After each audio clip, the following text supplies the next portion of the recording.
तो बच्चों हम लोग जो है केमिकल प्रॉपर्टीज पढ़ेंगे।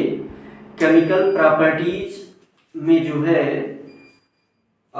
K2Cr2O7 का केमिकल प्रॉपर्टीज पढ़ेंगे, है ना। तो पहली प्रॉपर्टी जो है, पहली प्रॉपर्टी क्या है बच्चों? पहली प्रॉपर्टी है एक्शन ऑफ हीट, है ना।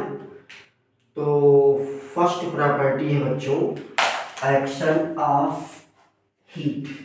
तो ये हमने जल्दी से करने के लिए लिख दिया है एक्शन ऑफ हीट। तो हीट का क्या इम्पैक्ट पड़ेगा, है ना। तो हीट का ये इम्पैक्ट पड़ेगा कि जब हम 4K2Cr2O7 को हीट करते हैं तो ये डाइक्रोमेट से क्रोमेट में बदल जाता है ना। और ये देखो यहाँ पर क्या मिल जाता है हमको, क्रोमिक ऑक्साइड। ये वाला कंपाउंड क्या है? Chromic oxide. और ये क्या है? पोटेशियम क्रोमेट है। और ये क्या है? पोटेशियम डाइक्रोमेट है। तो ये फर्क हमको आना चाहिए एक्शन ऑफ हीट में, ये चीज आप समझ सकते हैं। और जो नेक्स्ट हेडिंग है ऑक्सीडाइजिंग नेचर, है ना। तो ये K2Cr2O7 के लिए ये मेन प्रॉपर्टी है ऑक्सीडाइजिंग नेचर, यानी सारे रिएक्शन जो हैं वो ऑक्सीडाइजिंग नेचर ही है K2Cr2O7 का। तो ये जो भी रिएक्शन लिखा गया है वो किसका लिखा गया है? ऑक्सीडाइजिंग नेचर का रिएक्शन लिखा गया है। जैसे K2Cr2O7 एक अच्छा ऑक्सीडाइजिंग एजेंट है, और ऑक्सीडाइजिंग एजेंट होने की वजह से अब इसमें कई रिएक्शन लिखी गई हैं। जैसे देखो ये फर्स्ट रिएक्शन लिखी गई है ना, और सेकंड रिएक्शन यहाँ लिखी गई है, ये सेकंड रिएक्शन है ना, थर्ड रिएक्शन यहाँ लिखी गई। तो इस प्रकार से सभी रिएक्शन इसका ऑक्सीडाइजिंग नेचर है ना। तो ये बड़ा इंपॉर्टेंट रिएक्शन प्रैक्टिस करके हम देखेंगे तो वो हमारे लिए जो है सरल ही बन जाता है धीरे धीरे, है ना। तो यहाँ पर आप ध्यान दें, ये एक ही रिएक्शन है जिसको जैसा हम पहले से बताते रहते हैं कि रिएक्शन वही बार बार रिपीट होते हैं। एक बार अगर वो हमको याद हो जाए तो फिर बहुत मुश्किल नहीं है। तो यहाँ समझने का प्रयास करें ऑक्सीडाइजिंग नेचर, है ना। तो ऑक्सीडाइजिंग नेचर कैसे ये काम करता है? अगर K2Cr2O7 पर H2SO4 सल्फ्यूरिक एसिड का अगर हम रिएक्शन करवा दें तो देखो ये क्या बनता है? Potassium sulphate. और ये जो है ना, ये जो है क्या बनेगा? पोटेशियम सल्फेट और क्रोमियम सल्फेट, है ना। ये क्या बन रहा है? Chromium sulphate.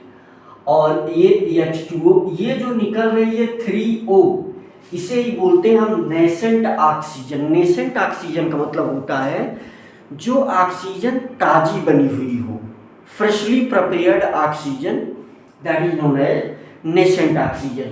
यहाँ इसका रिडक्शन पोटेंशियल जो है वो दिया गया है +1.31 वोल्ट, है ना। ये रिडक्शन पोटेंशियल इसका क्या दिया गया है? Standard reduction potential. अच्छा, इसके लिए जो ये आयनिक रिएक्शन है, आयनिक रिएक्शन नीचे साफ साफ लिखी गई है Cr2O7 2- +14H +6 इलेक्ट्रॉन, है ना। तो यहां से आप देखो ये जो है +6 से कहा जा रहा है? +3 में। क्रोमियम जो है +6 से, देखो यहाँ पर +6 से ये कहाँ पहुंच रहा है? +3 में।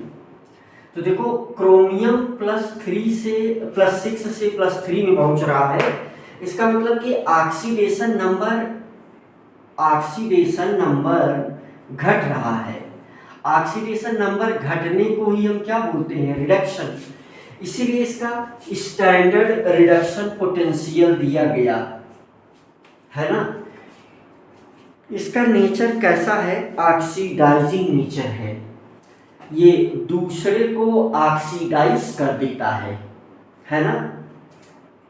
यहाँ समझने वाली और क्या बात है कि इन एसिडिक मीडियम, देखो यहाँ पॉइंट क्या है, in acidic medium it acts as strong oxidising agent due to the formation of nascent oxygen.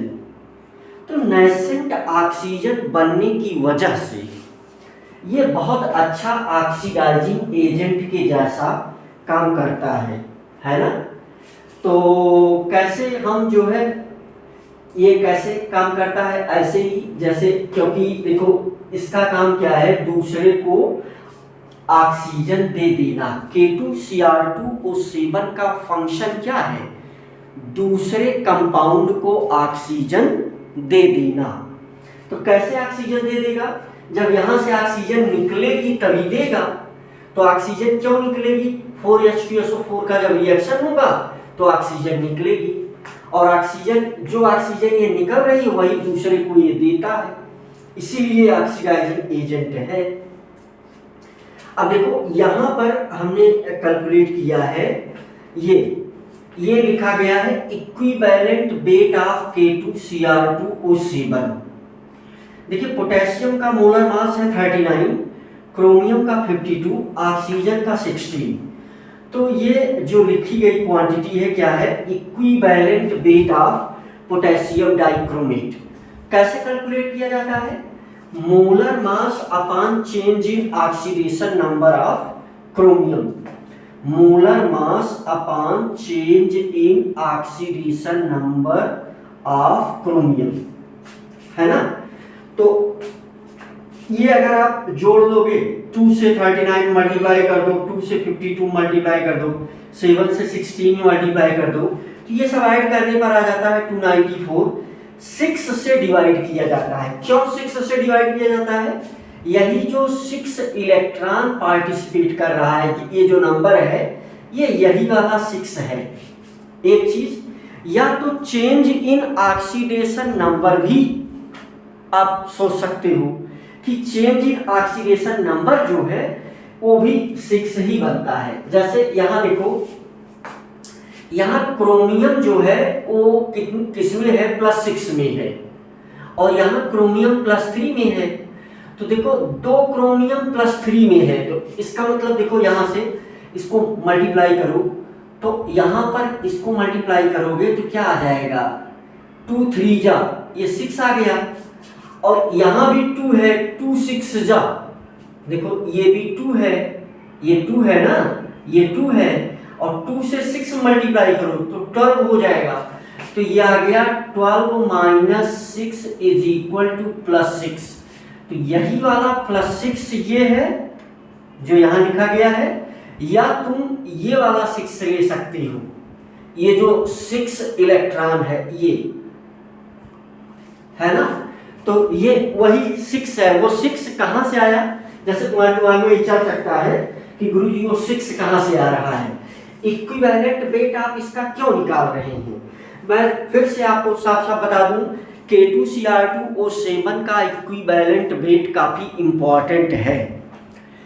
हमेशा जेई, नीट और बहुत सारे कॉम्पिटिटिव एग्जाम में इसके इक्विवेलेंट वेट से सवाल पूछा जाता रहा है।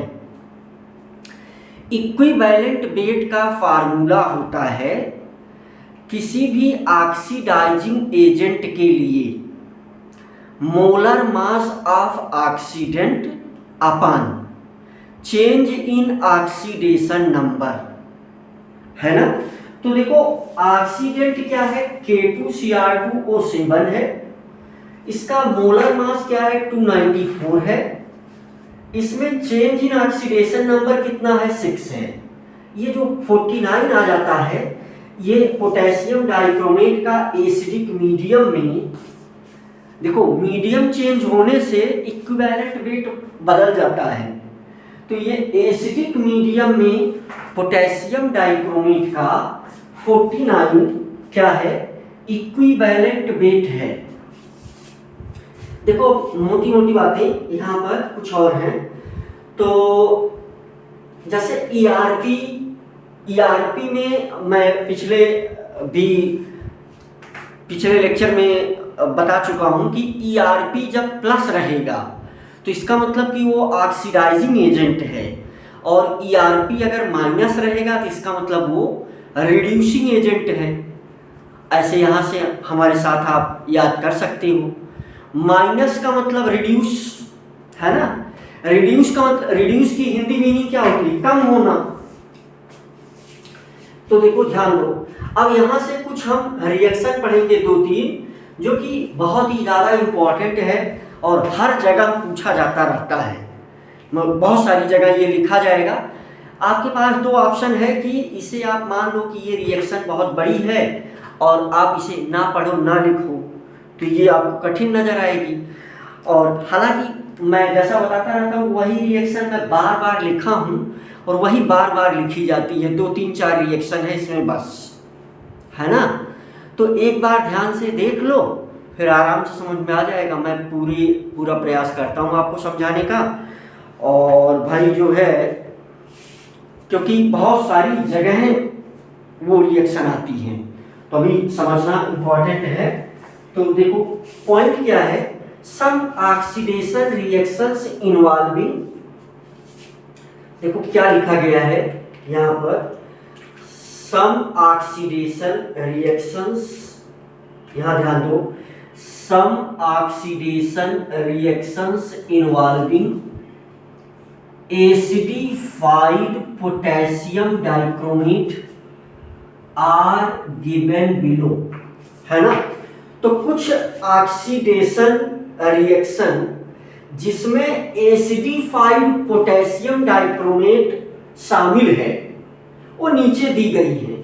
क्या कह रहा है कि कुछ ऐसी ऑक्सीडेशन रिएक्शन नीचे लिखी जा रही हैं जिसमें K2Cr2O7 H2SO4 के साथ शामिल है। K2Cr2O7 को H2SO4 के साथ लिखने का सेंस होता है एसिडिफाइड K2Cr2O7। जब भी K2Cr2O7 को H2SO4 के साथ लिखा जाएगा तो हम कहेंगे एसिडिफाइड K2Cr2O7। इससे क्या रिजल्ट आता है वो आपने देख ही लिया। H2SO4 K2Cr2O7 से रिएक्शन करके 3 ऑक्सीजन देता है, 3 ऑक्सीजन एटम। इसको बोलते हैं फ्रेशली प्रिपेयर्ड ऑक्सीजन या नेसेंट ऑक्सीजन, ये पहले बता दिया है ना। यहां देखो, अब यहां रिएक्शन समझो, बहुत ही सरल है सब रिएक्शन। इट ऑक्सीडाइजेस, पहला रिएक्शन क्या है, आयोडाइड्स टू आयोडीन, I- को I2 में बदल देगा। I- को I2 में कौन बदल देगा? K2Cr2O7। K2Cr2O7 का एसिडिफाइड मिक्सचर ले लो।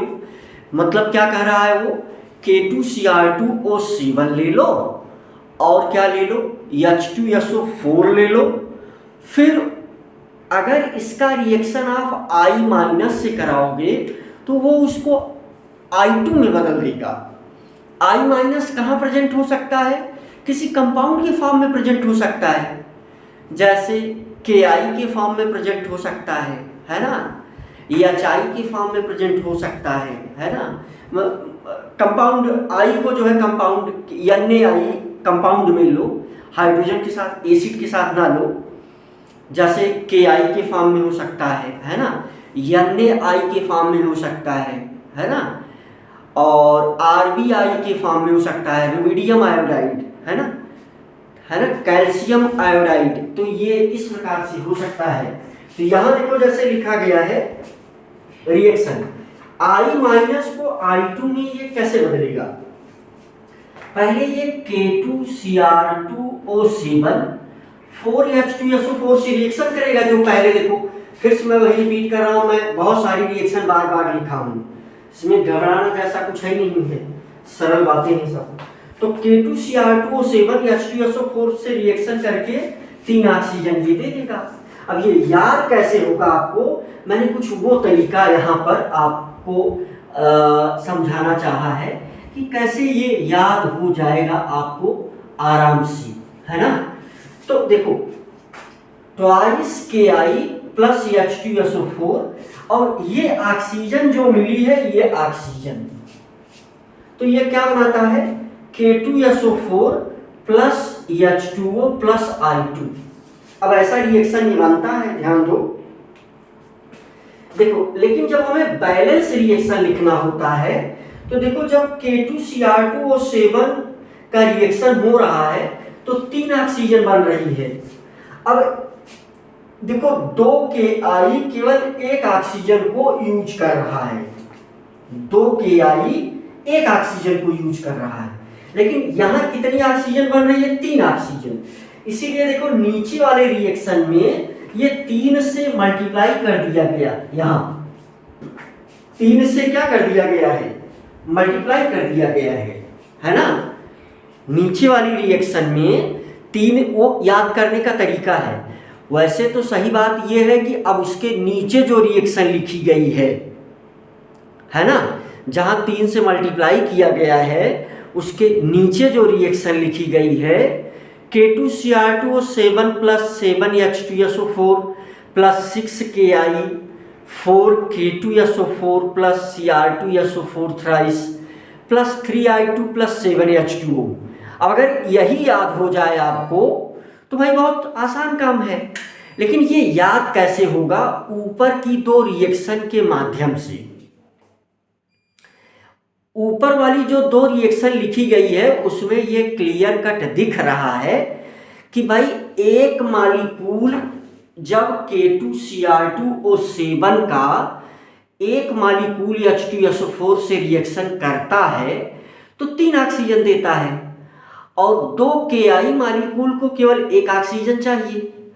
तो रिएक्शन बैलेंस कैसे हो, उसके लिए नीचे वाले रिएक्शन को 3 से मल्टीप्लाई किया गया है, फिर ऊपर नीचे दोनों रिएक्शन को जोड़ दिया गया है। देखो, K2Cr2O7 अपनी जगह लिख लिया गया है, K2Cr2O7 अपनी जगह लिख लिया गया है, और देखो K2Cr2O7 ये अपनी जगह लिख लिया गया, 4H2SO4 और 3 से मल्टीप्लाई करोगे तो 3H2SO4, ये जुड़ करके 4 प्लस 3 7H2SO4, 3 से इससे यहां मल्टीप्लाई किए हो तो 6Ki, 3 2 जा 6Ki, ठीक है। अब इधर भी जोड़ो, K2SO4 यहां है, 3K2SO4 ये, क्योंकि ये 3 से मल्टीप्लाई हो रहा, 4K2SO4 हो गया, Cr2SO4 थ्राइस, है ना। तो यहां पर क्या है, ऊपर वाला ही है Cr2SO4 थ्राइस, नीचे तो है नहीं। प्लस देखो, यहां 3H2O है, यहां 4H2O है, तो 7H2O हो गया। I2 में 3 से मल्टीप्लाई किया गया, 3I2। ये कुल मिलाकर के क्या है, याद करने का तरीका है, इन दोनों रिएक्शन को जोड़ करके, पहली रिएक्शन ऊपर वाली रिएक्शन और नीचे वाली रिएक्शन को जोड़ करके ये लाइन के नीचे वाली रिएक्शन आई है। ऐसे 1-2 बार आप लिखोगे तो मुझे लगता है कि ये लंबे समय तक आपको याद हो जाएगी। लेकिन ऐसे लिखने की हैबिट डालोगे तब, जब ये सोचोगे, देखो कहीं कभी कभी बुकों में या एनसीईआरटी में डायरेक्ट इसका आयनिक रिएक्शन लिखा होता है, तो वो थोड़ा सा कम समझ में आता है कि कैसे बच्चों को, है ना। जब इस रिएक्शन को आप पा जाओगे तो इसी के बेस पर आप आयनिक रिएक्शन भी लिख लोगे, है ना। जैसे इसका आयनिक रिएक्शन देखो यहां लिखा गया है, ये अब यही आयनिक रिएक्शन हमने यहां भी लिखा है, देखो कैसे ये हो रहा है ना। इसी का आयनिक रिएक्शन, मतलब इसका जो ये ऊपर वाले का, इस ऊपर वाले का रिएक्शन देखो, ये जो लिखा गया है ऊपर K2Cr2, इस ऊपर वाले का रिएक्शन यहां लिखा गया है मिला जुला करके, है ना, जोड़ करके। अब यहाँ 14H+ लिखा गया है, यहाँ तुम देखोगे 80H+ है, है ना। तो ये कैसे हो रहा है, तो इस दोनों को देख करके यहां समझो, जैसे यहां पर Cr2O7 प्लस 14H प्लस है ना। तो यहां ध्यान दो, Cr2O7 प्लस 14H प्लस, देखो Cr2O7 plus 14H plus 6 electron gives twice Cr3 plus 7H2O। इसमें 6I माइनस, देखो जब 3 से यहां गुणा करोगे, जैसे ये किसमें प्रेजेंट है, Ki किसमें प्रेजेंट है भाई, K प्लस और I माइनस में। तो 2I माइनस में जब 3 से मल्टीप्लाई करोगे तो यहां मतलब यू कैन से 6Ki आ रहा है ना, यहां पर 6Ki आ रहा है। तो 6Ki में वही 6I माइनस यहां प्रेजेंट है ना। 6I माइनस यहां पर क्या है, ये 6I माइनस क्या दे देगा, 3I2। कब देगा 3I2, जब यहां से 6 इलेक्ट्रॉन निकल जाएगा तो 3I2 बनेगा। और 6 इलेक्ट्रॉन ये जो निकल रहा है, इसी 6 इलेक्ट्रॉन को ये यूज कर रहा है, ये वाला, है ना। जब दोनों रिएक्शन को जोड़ोगे तो एक बार गिब्स के इस तरफ 6 इलेक्ट्रॉन मिलेगा, एक बार इस तरफ मिलेगा, इसीलिए वो काट दिया गया है और नीचे रिएक्शन में लिखा नहीं गया है ना। रिएक्शन एक बार जैसे हम अगर ध्यानपूर्वक देख लेंगे, लिख लेंगे तो हमें समझ में आएगा। और अभी अगर आप सुनने में आप पूरा ध्यान दे ले तो अभी समझ में आ जाएगा। अब देखो अगली रिएक्शन फिर वैसे ही लिखी जाएगी, जैसा मैं बार बार बोलता रहता हूँ कि जो केमिकल रिएक्शन है वो बार बार रिपीट होती रहती है।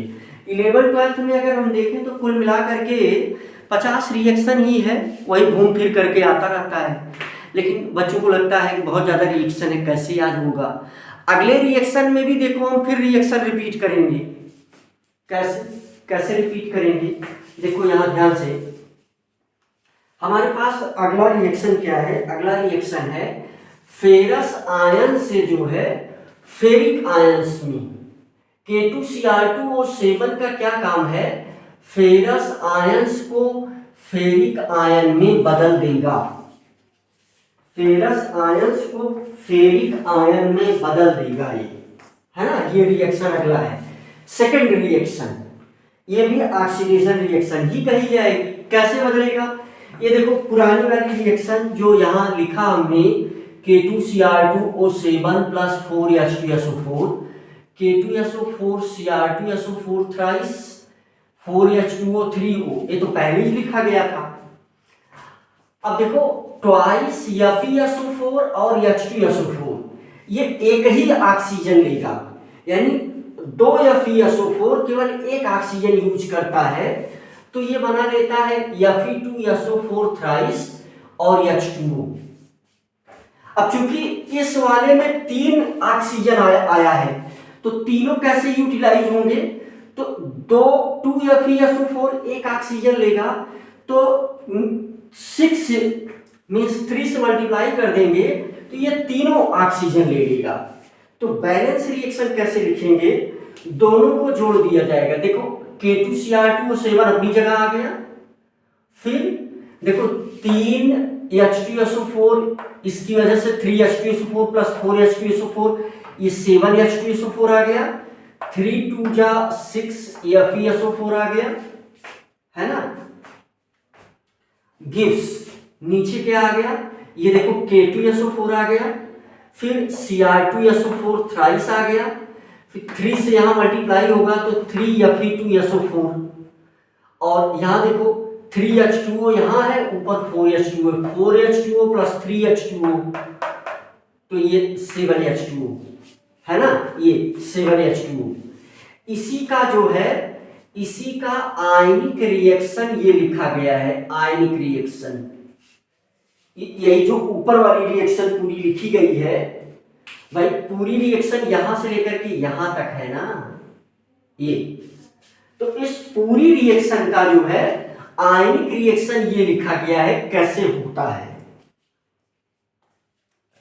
पूरी रिएक्शन का आयनिक रिएक्शन ये लिखा गया है कि कैसे ये रिएक्शन हो रही है। भाई देखो Fe2+ ही क्या है, फेरस आयन है। Fe2+ क्या है, फेरस आयन है। फेरस आयन को डाइक्रोमेट, डाइक्रोमेट में पोटेशियम का काम तो है नहीं, काम तो ऊपर है ही है आयनिक रिएक्शन में। तो पोटेशियम डाइक्रोमेट का K2 बाहर निकल गया, Cr2O7 जो है यही फेरस आयन को फेरिक में बदल देगा, जहां 2+ है 3+ में कन्वर्ट कर देगा। Cr2O7 14H+, है ना। ये चार्ज वगैरह जब सब काउंट करोगे, जोड़ोगे, घटाओगे तो ये सब बैलेंस रिएक्शन लिखी गई है। तो ये कुल मिलाकर के आपने क्या पढ़ लिया, 2 रिएक्शन पढ़ लिया, है ना। जो ऑक्सीडेशन रिएक्शन चल रहा है ना। पहली रिएक्शन ये थी, दूसरी रिएक्शन ये है। अब दूसरी रिएक्शन में कई रिएक्शन है। दूसरी रिएक्शन का जनरल इंट्रोडक्शन यहां हमने समझाया, उसमें पहली रिएक्शन, दूसरी रिएक्शन आपने पढ़ लिया। अब तीसरी रिएक्शन आप पढ़ेंगे, है ना। ये नीचे वाला दिख गया था उस समय, अच्छा उस सब समझ में आ रहा था, नीचे वाला दिख गया था, हाँ ठीक है, ठीक। तो ये रिएक्शन अब आप देखें, यानी K2Cr2O7 का फंक्शन क्या है। K2Cr2O7 हाइड्रोजन सल्फाइड को सल्फर में कन्वर्ट कर देगा। कैसे कन्वर्ट करेगा, रिएक्शन देखो, ये वाली तो पुरानी रिएक्शन K2Cr2O7 वही मैंने लिखा, अभी आपको याद हो जाएगी 3 बार लिखने से। वही देखो 3 ऑक्सीजन दे रहा है। अब H2S से एक H2S मॉलिक्यूल 1 ऑक्सीजन लेता है। तो H2S जब ऑक्सीजन नेसेंट ऑक्सीजन से क्रिया करता है तो H2O और सल्फर यहां अलग हो जाता है। तो एक H2S 1 ऑक्सीजन लेता है। ये लेकिन जब रिएक्शन करता है कितना ऑक्सीजन देता है, 3 ऑक्सीजन। तो इसी वजह से 3 से हर जगह मल्टीप्लाई किया जा रहा है। देखो यहां मल्टीप्लाई किया गया, H2S plus O nascent oxygen, H2O yes 3 से मल्टीप्लाई कर दिया गया। अब इस रिएक्शन को और इस रिएक्शन को जोड़ दिया गया, तो ये रिएक्शन आ गया। इस ऊपर वाली रिएक्शन का आयनिक रिएक्शन ये है। मुझे लग रहा है कि इसमें ज्यादा समझाने की हमको जरूरत नहीं है, आप समझ रहे हैं। अगर मैं डायरेक्ट आयनिक रिएक्शन लिख देता, या मैं इसको और शॉर्ट फॉर्म में, और कभी कभी तो और शॉर्ट फॉर्म में लिख देते हैं लोग, जैसे देखो, जैसे ध्यान दो, ये तीसरा जो कुछ भी आपने पढ़ा है, देखो ये तीसरा जो कुछ भी आपने पढ़ा है, यहां ध्यान दो भाई, पॉइंट समझने वाला है। ये पूरा रिएक्शन देखो, शॉर्टकट इसका कितना है। ये जो इतना रिएक्शन लिखा गया है, देखो ये पूरा जो कुछ भी लिखा गया है यहां से यहां तक, इसका शॉर्टकट क्या है। इसका शॉर्टकट है Fe2+, एरो के ऊपर क्या लगा दिया जाएगा, Cr2O7, है ना, K2Cr2O7 H+, ये बना दिया जाएगा Fe3+, है ना। कम ऑक्सीडेशन स्टेट मतलब अस, ज्यादा ऑक्सीडेशन स्टेट मतलब इक। अब ये पूरी रिएक्शन जो लिखी गई है, इसको शॉर्ट फॉर्म में कभी कभी मेरे ख्याल से एनसीईआरटी ने इतने रिएक्शन को जो है, देख लो, इस पूरी जो भी सर्किल कर दिया मैंने, इस पूरे रिएक्शन को इसमें लिख दिया है। तो क्या सेंस है, सेंस ये है कि Fe2+ कहीं किसी और फॉर्म में भी प्रेजेंट हो सकता है। हो सकता है वो FeSO4 के फॉर्म में प्रेजेंट हो, या हो सकता है कि वो किसी और फॉर्म में भी प्रेजेंट हो सकता है। देखो ये जो पूरा इंसर्किल किया, इस पूरे रिएक्शन को शॉर्टकट ऐसे भी लिख दिया जाता है ना। तो ये 3 रिएक्शन आपने लिख लिया। चौथी रिएक्शन चलो देखो, चौथी रिएक्शन में फिर से वही है। चौथी रिएक्शन, सल्फर डाइऑक्साइड को सल्फेट में बदल देगा। कौन बदलेगा? सल्फर डाइऑक्साइड को सल्फेट में बदल देगा। कौन? K2Cr2O7। अब यहाँ ज्यादा जोड़ घटा करके रिएक्शन नहीं लिखी गई है ना, डायरेक्ट लिख दी गई है। अब एक ही रिएक्शन में काम चल जा रहा है, तो K2Cr2O7 H2SO4 उसी में मिला दिया, तो हम कहेंगे कि K2Cr2O7 एसिडिफाइड हो गया। अब इसमें 3SO2 सल्फर डाइऑक्साइड, तो ये क्या दे देगा हमको? K2SO4 दे देगा, Cr2SO4 थ्राइस दे देगा और फिर H2O दे देगा, है ना। तो मैं क्या कहने वाला था यहाँ पर, देखो ये SO2 SO4 में बदल गया। यहाँ पर देखो, यहाँ क्या था? SO2 था। अब देखो इस तरफ कहीं SO2 है नहीं, तो यानी यही SO2 जो है SO4 में बदल गया, तो SO4 2 माइनस में बदल गया, है ना। तो ये किसका काम कर रहा है? ऑक्सीडाइजिंग एजेंट का काम कर रहा है ना। अब देखो अगला रिएक्शन क्या है? अगला रिएक्शन है यहाँ पर सल्फाइड्स टू सल्फेट। अगर कहीं सल्फाइड्स है, देखो ये क्या है? SO3 2 माइनस सल्फाइड्स है, ये किस में बदल जाएगा? सल्फेट में। कौन बदलेगा? K2Cr2O7। ये रिएक्शन देखो, K2Cr2O7 4H2SO4। समझ गए अब आप? यहाँ 3 मॉलिक्यूल की आवश्यकता होती है। चाहो तो इस रिएक्शन को ऐसे भी करके लिख लो।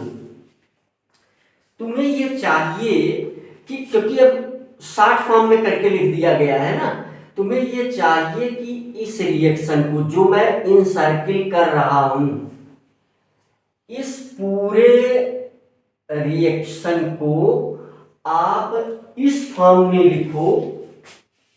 ये जो इनसर्किल किया है हरा वाला, यहां से लेकर के यहां तक, ये जो इनसर्किल किया है यहां से लेकर के यहां तक, यानी इसको पहले, इस वाले रिएक्शन को पहले ऐसे लिखो, फिर उसका आयनिक फॉर्म लिखो, तो तुम्हें प्रैक्टिस होगी।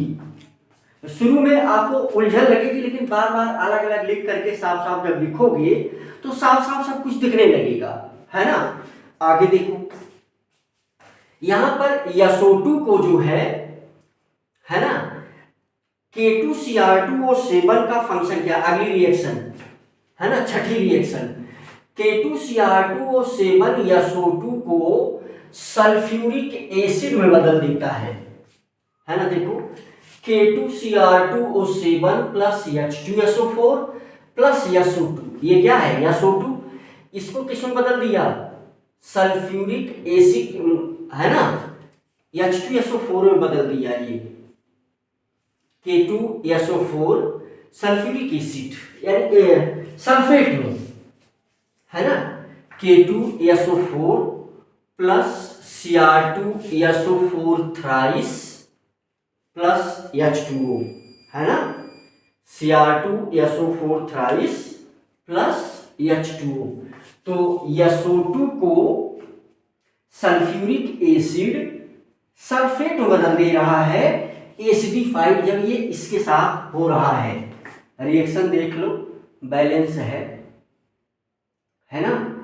यानी SO2 को यहां भी किस में बदला गया? SO2 को बदला गया SO4 माइनस में। देखो यहां पर, है ना। तो बच्चों मैं क्या समझा रहा था एक्चुअली, देखो मैं ये समझा रहा था आपको कि आपको ये वाला रिएक्शन कुछ ऐसे देखना है। इस तरफ वाली चीजें आप समझ चुके हैं, अब इसको हम मिटा करके ये रिएक्शन आपको समझाते हैं। SO2 को सल्फ्यूरिक एसिड में बदल दे रहा है K2Cr2O7 कैसे, है ना, इसको मिटा करके समझाते हैं हम। तो थोड़ा सा आपको अब ज़्यादा समझ में आएगा। अब जो है क्या करिएगा, पॉज करके इसको आप लिख लीजिएगा, है ना। मैं क्या समझा रहा हूँ, देखो ये वाले रिएक्शन जो शॉर्ट में लिखे गए हैं उनको आपको ऐसे लिखने की आदत डालनी चाहिए। जैसा मैंने अभी एक रिएक्शन लिख करके बताया भी कि देखो इस रिएक्शन को एनसीईआरटी, देखो यहाँ बताया था ना कि इस रिएक्शन को एनसीईआरटी कितने छोटे फॉर्म में लिख देता है। भाई मीनिंग तो वहां से भी समझ में आ जाती है, ध्यान दिया जाए तो, है ना। तो आप पॉइंट को समझें और यहाँ इस रिएक्शन को आप देखें। ये जो जितना रेड कलर में लिखा है मैंने, इसको डिटेल में लिखते हैं। कैसे ये याद कैसे होगा? याद ये इतना सरलता से नहीं होता है। अगर हम इसका वही बड़ा फॉर्म वाला रिएक्शन जो हम लिख रहे थे, अगर उसकी हैबिट पड़ जाए तो ये आसानी से याद हो जाता है। अब देखो कैसे क्या समझाऊंगा मैं यहाँ पर देखो ये बताऊंगा कि भाई K2Cr2O7 प्लस 4H2SO4 है ना। ये अगर इससे रिएक्शन कर रहा है तो क्या बनाएगा? ये K2SO4 बनाएगा प्लस Cr2SO4 का थ्राइस बनाएगा प्लस 4H2O प्लस 3O। मुझे लग रहा है कि बात समझ में आती है। अब यही ऑक्सीजन SO2 को किसमें बदल दे रहा है? SO4 में, पानी के द्वारा, प्लस H2O किसमें बदल जाएगा? ये H2SO4 में, है ना। अब देखो एक SO2 कितना ऑक्सीजन यूज करता है? एक ऑक्सीजन। तो अब क्या करो, चूंकि जब ये ऊपर वाला रिएक्शन होगा तो 3 ऑक्सीजन निकलेगी, तीनों आपको खर्च करना है ना। देखो रिएक्शन तो किसके बीच में था? रिएक्शन सिंपली था K2Cr2O7 प्लस SO2 के बीच में। लेकिन ये रिएक्शन करेगा कब? ये रिएक्शन करेगा तब जब इसमें H2SO4 हम मिलाएं। रिएक्शन तो इसी दो के बीच में था। अब लेकिन ये याद कैसे होगा? तो वो याद ऐसे होगा कि ये K2Cr2O7 और H2SO4 ये दोनों ऐसे इस रेशियो में रिएक्शन करके ये नेसेंट ऑक्सीजन देखते हैं। तो ऊपर वाली रिएक्शन ये बता रही कि 3 ऑक्सीजन निकलेगा, एक SO2 एक ही ऑक्सीजन खाएगा, H2O पानी के साथ मिलकर के, भाई जहां रिएक्शन हो रहा है पानी है, उस पानी को खा करके एक H2SO4 बनाएगा। इस तीनों को खपाना है हमको, तो कितना SO2 खाएगा? इसका मतलब कि 3 SO2 एक ऑक्सीजन, देखो एक SO2 एक ऑक्सीजन, तो तीनों को खाने के लिए 3 SO2 लेना पड़ेगा। इसी वजह से यहाँ 3 से गुणा किया जा रहा था। अब जोड़ा जाएगा। देखो K2Cr2O7 को अपनी जगह लिख दो, K2Cr2O7 को अपनी जगह लिख दो। फिर देखो, फिर यहाँ पर ध्यान देने वाली बात क्या है? यहाँ पर ध्यान देने वाली बात है, चलो बाद में काट पीट दिया जाएगा सब, है ना। अब देखो यहाँ से ये फिर क्या बचा? प्लस, है ना, 4H2SO4 ये ऊपर वाला, ठीक है।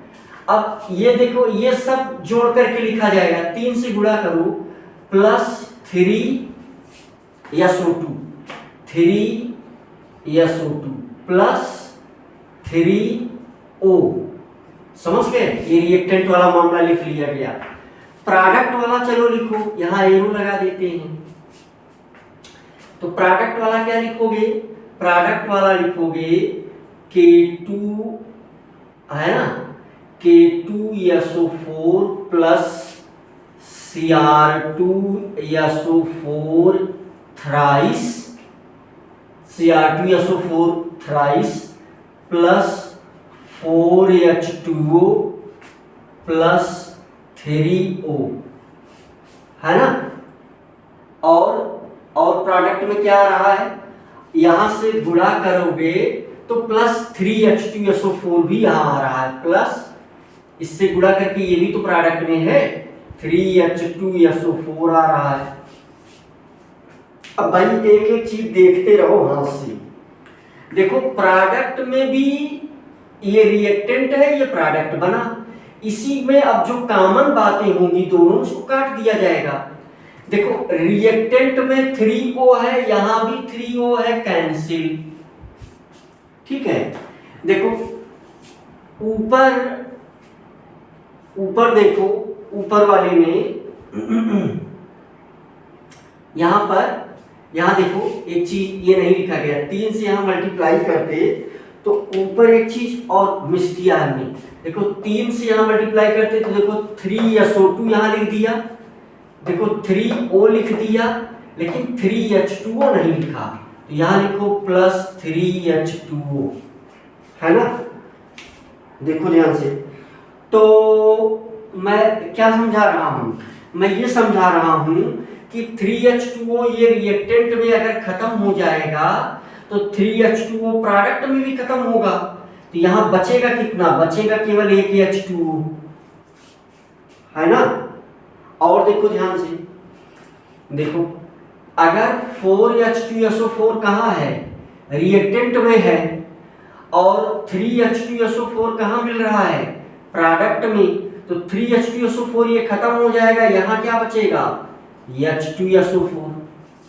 अब इस सब जोड़ा घटाया गया आपके सामने, अब इसी को शॉर्ट फॉर्म में करके, मतलब जो चीजें खत्म हो गई है रिएक्टेंट प्रोडक्ट में इक्वल थी, अब उसको नीचे करके लिख लिया जाएगा, तो क्या बचा, K2Cr2O7 प्लस क्या बचा यहां पर, प्लस H2SO4, फिर क्या बचा, प्लस 3SO2, है ना।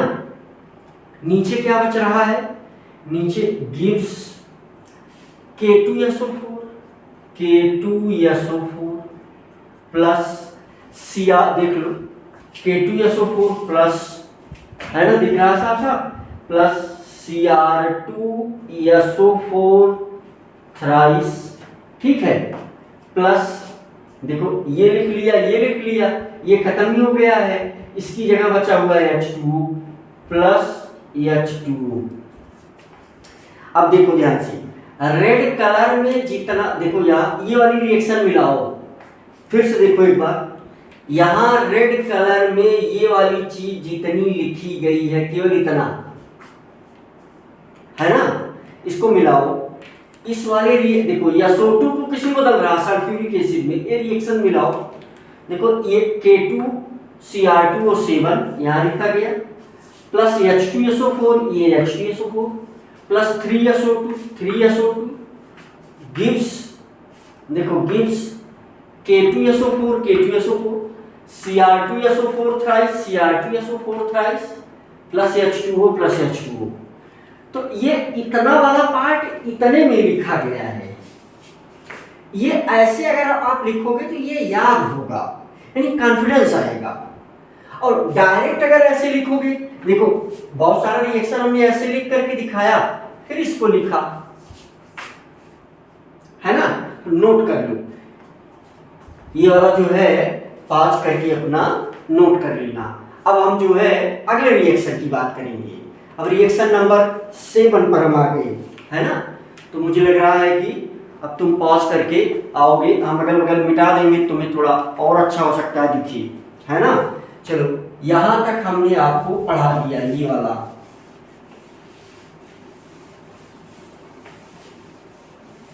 अब रिएक्शन नंबर 7 की बारी आएगी। अगर कहीं पर क्लोरीन, देखो रिएक्शन नंबर 7 में ऐसे ही मोटे मोटे रिएक्शन है, देखो इसको, अगर कहीं पर क्लोरीन माइनस है, अगर उसको क्लोरीन माइनस को K2Cr2O7 से रिएक्शन करवाओगे तो ये क्लोरीन माइनस को किस में बदल दे रहा है, Cl2 में, ठीक है। NO2 माइनस को NO3 माइनस में बदल दिया, देखो NO2 को ऑक्सीजन दे दिया किसने, K2Cr2O7 में, Cr2O7 में आयनिक रिएक्शन लिखे गए हैं, है ना। ये वाला रिएक्शन देखो, NO2 को NO3 में बदल दिया, फिर देखो H2O3 को SO4 में बदल दिया, देखो S2O3 को किसमें बदल दिया, SO4 में बदल दिया। देखो Sn2 प्लस को Sn2 प्लस से जो है इलेक्ट्रॉन निकाल लिया गया। हर जगह वही हो रहा है, एक ही काम। Sn2 प्लस से इलेक्ट्रॉन निकाल लिया गया, Sn4 प्लस में बदल गया। ये Sn2 प्लस से इलेक्ट्रॉन निकालने का काम किसने किया, Cr2O7 2 माइनस। भाई देखो, किसी में ऑक्सीजन जोड़ देना या उसमें से किसी में ऑक्सीजन जोड़ देना या उसमें से इलेक्ट्रॉन निकाल लेना, दोनों एक ही बात तो है। दोनों को ही हम क्या बोलते हैं, ऑक्सीडेशन। देखो कि उसका क्या हो रहा है ना, उसे क्या कर दिया जा रहा है, ऑक्सीडाइज कर दिया जा रहा है। कहीं से इलेक्ट्रॉन को निकाल लेना, लिख दे रहा हूं यहां पर, देख यहां लिख दे रहा हूं, नोट करके लिख दे रहा हूं, है ना। कहीं से इलेक्ट्रॉन निकाल लेना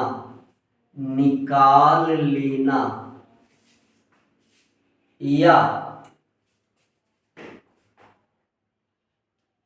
वहां पर ऑक्सीजन जोड़ देना,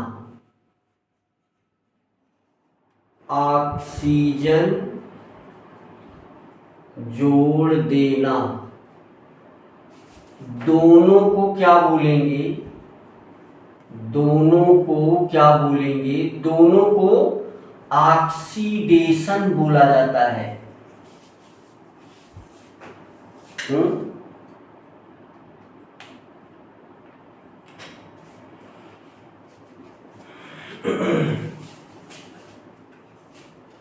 इसको ऑक्सीडाइज कर दिया गया है ना, Sn2 प्लस से इलेक्ट्रॉन निकाल लिया गया, Sn2 प्लस से इलेक्ट्रॉन निकाल लिया गया, Sn4 प्लस में बदल गया।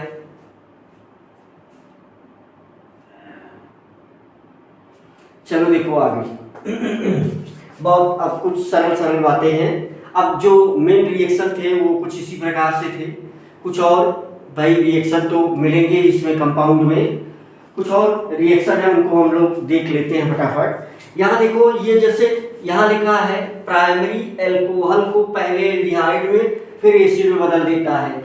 अब देखो देखो ध्यान से देखो, जैसे ये जो रिएक्शन लिखा गया, ये इतना जो रिएक्शन लिखा गया, इसी को उस उतने को शॉर्ट फॉर्म में ऐसे लिख दिया जाता है, ऐसे।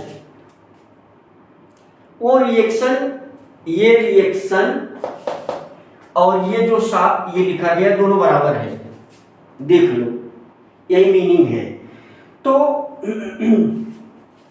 है ना, यहां पर भी देखो ये लिखा गया है, ये वाली चीज अगर ध्यान दो तो ये वाली चीज देखो यहां भी लिखी गई है भाई, इसमें भी है प्रेजेंट, ये देख लो, है ना। कुल मिलाकर के इसको भी जोड़ दो उसी में, इसको भी जोड़ दो। ये रेड कलर और ये वाली चीज, ये पूरी, ये एक ही बात है। तो ये प्राइमरी एल्कोहल है, इसको ऑक्सीजन दे दिया जाएगा तो ये एल्डिहाइड है। ये क्या है, ये एल्डिहाइड है भाई। RCHO क्या है, एल्डिहाइड है। और ये क्या है, RCOOH, एसिड है। देखो क्लोरोफॉर्म को किसमें बदल देगा, ये Cr2O7 K2Cr2O7 में जब एसिड से रिएक्शन करेगा तो 3 ऑक्सीजन, ये देखो दिया, ये दोनों जब रिएक्शन करेगा 3 ऑक्सीजन दिया, ये 3 ऑक्सीजन देता था हमेशा। तो देखो जब ये क्लोरोफॉर्म CHCl3 से रिएक्शन किया तो ये फास्जीन गैस, यही क्या है, फास्जीन, बहुत जहरीली गैस होती है फास्जीन गैस, यहाँ Cl2 बना, है ना, दिख रहा है। अब देखो ये जो है 9वां रिएक्शन आपने देख लिया, 9 number reaction, 8 number reaction, 10 number reaction. देखो ये 10 नंबर रिएक्शन, एनिलीन, ये लिखा है मैंने, ये जो कंपाउंड लिखा है ये है एनिलीन। एनिलीन को, अब ये रिएक्शन आएगा भी अमीन चैप्टर में, फिर से वहां आएगा अमीन वाले चैप्टर में, फिर से ये रिएक्शन आएगा। देखो एनिलीन को, जैसा मैं कहता रहता हूं, वही 10 20 50 रिएक्शन घूमता रहेगा। अमीन चैप्टर है ऑर्गेनिक में, है ना, चौथा ऑर्गेनिक में 5 चैप्टर पढ़ने हैं आपको, चौथा चैप्टर है अमीन, वहां ये रिएक्शन मिलेगा फिर से। जैसा मैं बोलता रहता हूं वही रिएक्शन बार बार रिपीट करता रहता है। तो देखो एनिलीन पर जब इसका रिएक्शन कराया गया, फिर से देखो ये इतनी बात कौन सी लिखी गई है, ये यही पूरा वाला रिएक्शन। इसको जब ये रिएक्शन कराता है तो ये बेंजो की पैरा बेंजोक्विनोन, ये वाला फार्मूला लिखा गया है पैरा बेंजोक्विनोन का, ये ठीक है। मुझे लग रहा है बात समझ में आती है। नीचे तुम देख लो reaction with H2O2, hydrogen peroxide के साथ जो रिएक्शन है, तो K2Cr2O7 plus H2SO4 plus 4H2O2, है ना। तो देखो ये वाला रिएक्शन से तो तुम पहले परिचित हो, है ना। अगला रिएक्शन हम देखो, 2 रिएक्शन हो गए, पहला रिएक्शन ये था, दूसरा पूरा हो गया यहाँ पर। अब हम लोग पढ़ रहे हैं तीसरा रिएक्शन। देखो ये लिखा है मैंने तीसरा रिएक्शन। दूसरा ऑक्सीडेशन था, ऑक्सीडेशन में उतने सारे रिएक्शन थे, कहीं से, है ना, कहीं से इलेक्ट्रॉन निकाल लेना, या वहां पर, है ना, ऑक्सीजन को जोड़ देना, क्या कहलाएगा, ऑक्सीडेशन। ऑक्सीडाइजिंग नेचर है, उसको ऑक्सीडाइज कर दिया वहां पर, ठीक है। देखो यहाँ रिएक्शन विथ H2O2, तीसरा रिएक्शन, 2 रिएक्शन पढ़ लिया हमने, K2Cr2O7 का 2 रिएक्शन हम लोगों ने पढ़ लिया। यहाँ तीसरा रिएक्शन पढ़ेंगे, रिएक्शन विथ H2O2, है ना। तो देखो पहला रिएक्शन क्या है, K2Cr2O7 और H2SO4 का रिएक्शन यहाँ बार बार देख रहे हो, वही घुमा फिरा करके यहाँ लिख रहा हूँ, plus 4H2O2, 4H2O2 hydrogen peroxide का जब यहाँ रिएक्शन करता है तो CrO5 बनाता है, CrO5, ये CrO5 बनाता है, और CrO5 plus K2SO4 plus 5H2O। तो ये पहला रिएक्शन है। CrO5 का स्ट्रक्चर बार बार पूछा जाता है ना, यहाँ तो नहीं, CrO5 का स्ट्रक्चर जो है ना, बार यू कैन से दिमाग में होना चाहिए। Cr ये बटरफ्लाई स्ट्रक्चर होता है, OO, है ना, यहाँ पर भी O, यहाँ पर भी O, ये, और यहाँ डबल बॉन्ड के साथ क्या लगा है, O। तो अभी देखोगे ये Cr किस में प्रेजेंट है, +6 में, Cr किस में प्रेजेंट है, +6 में प्रेजेंट है, CrO5 में। अब ऐसे कैलकुलेट करोगे Cr का ऑक्सीडेशन नंबर तो दिखने लगेगा +10, +10 भाई क्रोमियम की हैसियत नहीं है +10 में रहने की, है ना।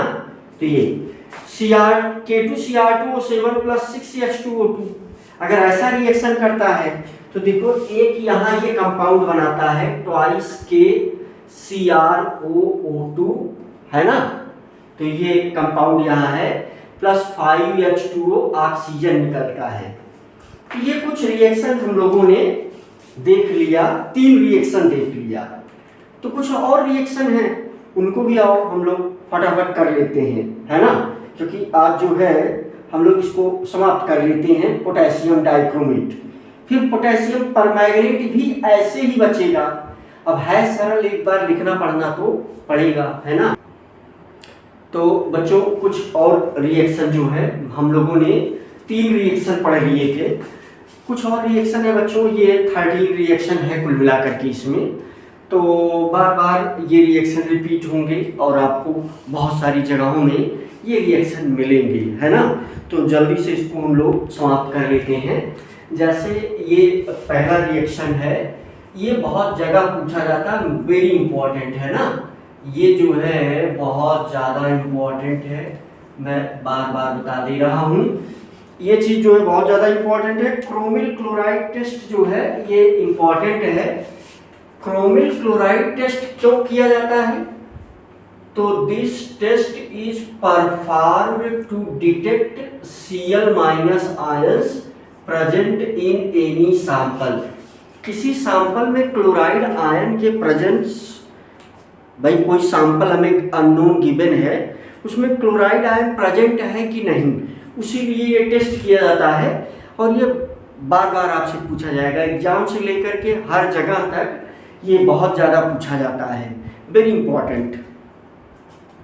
तो क्रोमिल क्लोराइड टेस्ट क्या है, कैसे होता है ये, उसे आप फटाफट देख लें और ध्यान देंगे तो फिर समझ में आ जाएगा। चलो, तो कुल मिलाकर के अभी ये सारे रिएक्शन अब सरल हैं, अब उस तरीके से नहीं है।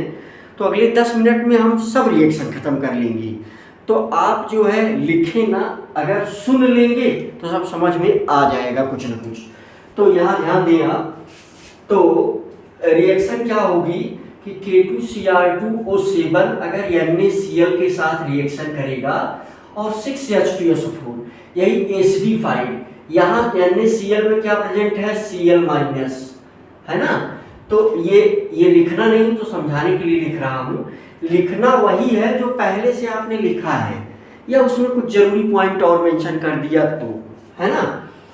तो देखो, तो यहाँ पर क्या बनता है, ट्वाइस KHSO4 NaHSO4 और ट्वाइस CrO2Cl2। तो ये ऑरेंज रेड कलर की गैस होती है ना।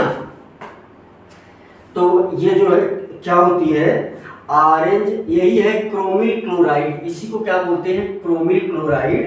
और इसका जो यू कैन से, इसका जो कलर होता है वो क्या होता है, ऑरेंज रेड।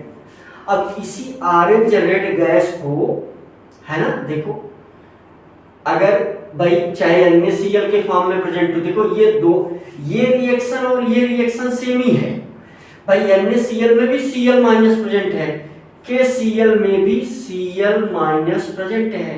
तो वही रिएक्शन यहाँ भी क्या बना, ये देखो क्रोमिल क्लोराइड यहाँ भी बना है ना। तो इस क्रोमिल क्लोराइड को देखो, यही है क्रोमिल क्लोराइड। इस क्रोमिल क्लोराइड को अगर NaOH में हम पास करें तो यहां से सोडियम क्रोमेट बनता है। ये बार बार मैं लिखा हूं, सोडियम क्रोमेट, डाइक्रोमेट और क्रोमेट में फर्क होता है ना। तो सोडियम क्रोमेट बना, NaCl बना, H2O बना। आप जो है पॉज करके लिख लीजिएगा, है ना। यहां से देखो, तो ये जो है सोडियम क्रोमेट, ये सोडियम क्रोमेट नाम भी आना चाहिए। ये पहले इसमें थोड़ा सा क्या मिलाया जाता है, एसीटेट मिलाया जाता है, और ये क्या है, लेड एसीटेट। ये क्या है, लेड एसीटेट। तो ये दोनों जब हम मिलाते हैं तो ये हमारे पास बनता है इस चीज का PPT, है ना। ये बीच में प्लस साइन है, प्लस साइन भी है बीच में। तो ये वाला कंपाउंड हमारे पास येलो PPT दिख रहा है, सब। तो ये येलो PPT बन जाता है। अब अगर ये यहाँ तक हम पहुँच गए तो हम ये मानते हैं कि उस दिए गए कंपाउंड में या सैंपल में क्लोरीन प्रेजेंट है।